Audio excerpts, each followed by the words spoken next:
The scold's bridle. In early modern Britain, a woman who spoke too freely could find herself locked inside an iron cage. The scold's bridle was a metal framework that enclosed the entire head. A flat piece of iron pressed down on the tongue, making speech impossible. Some versions had spikes. If the woman tried to move her tongue, she bled. The crime was called scolding. It meant nagging, gossiping, arguing with neighbors, or simply talking back to a husband.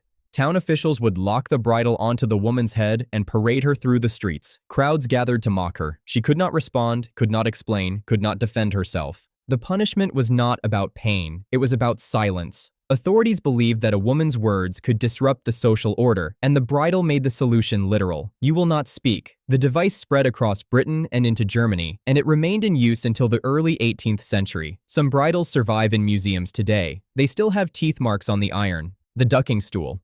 The ducking stool looked almost comical. A long wooden beam with a chair attached to one end, mounted on a pivot by a river or pond. But the punishment was no joke. A woman accused of scolding, witchcraft, or prostitution would be strapped into the chair. Then the beam would swing out over the water and plunge her under. Sometimes once, sometimes over and over again, while a crowd watched and cheered. The water was often freezing. The shock alone could kill. Extended duckings caused drowning. Survivors emerged gasping, humiliated, sometimes permanently ill from the cold. In at least a few recorded cases, women died on the stool. One account from England in 1660 describes a woman ducked so many times that she never regained consciousness. The ducking stool was public punishment as popular spectacle. It turned suffering into an afternoon's amusement. The adulteress parade. In medieval Europe, an adulteress might not be killed. She might be given something worse, a memory that the whole town would share. The punishment worked like this. The woman would be stripped naked, or nearly so. She would be placed on a donkey, sometimes facing backward. Then she would be led through every street in the town while people lined the route to watch. They threw rotten food, they shouted insults, they spat. The walk might last an hour. The humiliation lasted forever. In small communities, everyone knew everyone. The woman could never escape what had happened. Every face she saw for the rest of her life had seen her at her lowest moment. Some variations added violence. The woman might be whipped as she walked. Others required her to carry a heavy stone as a symbol of her sin. But the core punishment was exposure. The community was both audience and enforcer, and the woman was marked not on her body, but in every mind around her. Cart's tail whipping. Sometimes humiliation was not enough. Sometimes they wanted blood. Cart's tail whipping was used in England for centuries. A woman convicted of theft, prostitution, or vagrancy would be stripped to the waist and tied to the back of a moving cart.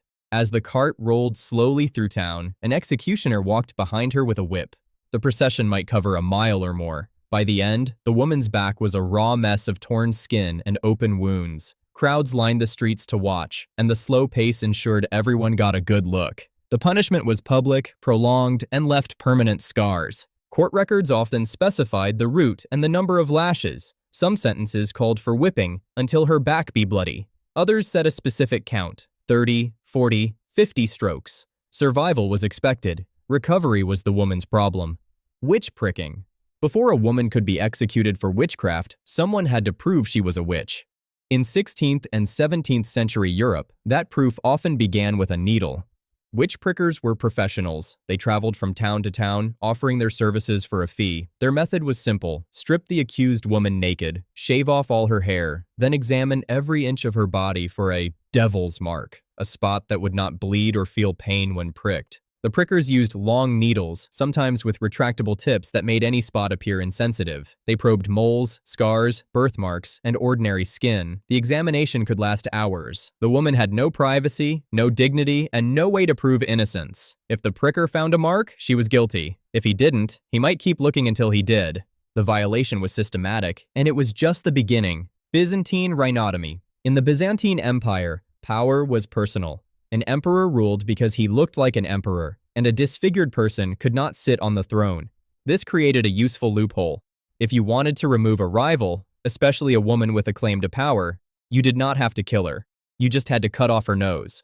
Rhinotomy was used against empresses, princesses, and noblewomen throughout Byzantine history. The victim survived, but she could never rule. She could never appear in public without shame. She was politically dead while still breathing. One famous case involved Empress Euphrosyne in the 9th century, mutilated and exiled after a palace coup. Another involved Empress Irene's rivals, who tried to disfigure her before she could disfigure them. The practice was calculated. It turned a woman's face into a permanent mark of defeat. Swimming a witch. The logic was simple. Water was pure. A witch had rejected her baptism. Therefore, pure water would reject a witch. In practice, this meant binding a woman's hands and feet and throwing her into a river or pond. If she floated, she was guilty. The water had refused to accept her. She would be pulled out and executed. If she sank, she was innocent. The water had accepted her. She would probably drown. Swimming was used across Europe and colonial America during the witch trial era. It was presented as a divine test, a way to let God reveal the truth. But the test was designed to fail. A bound person will often float due to air trapped in clothing, and even if she sank, rescuers were rarely quick. The women who went into the water faced two options: die guilty or die innocent. Either way, they died. Stoning for adultery. Stoning was not a single blow.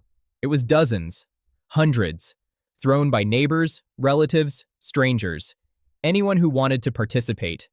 The method was ancient and widespread. A woman convicted of adultery under certain legal codes would be taken to a public place and buried in the ground up to her chest. Her arms were pinned. She could not protect her head. Then the stones came. The first stones were supposed to be small. The death was supposed to be slow. Larger stones that killed quickly were sometimes forbidden because the point was suffering. The community threw together, sharing the act and the responsibility. No single person delivered the fatal blow. Everyone did. Women were disproportionately executed this way. The same legal codes that condemned women often allowed men lighter sentences or easier paths to forgiveness. The stones fell unequally. The breast ripper. Some punishments were meant to kill, others were meant to destroy. The breast ripper was an iron claw, sometimes heated in coals until it glowed red.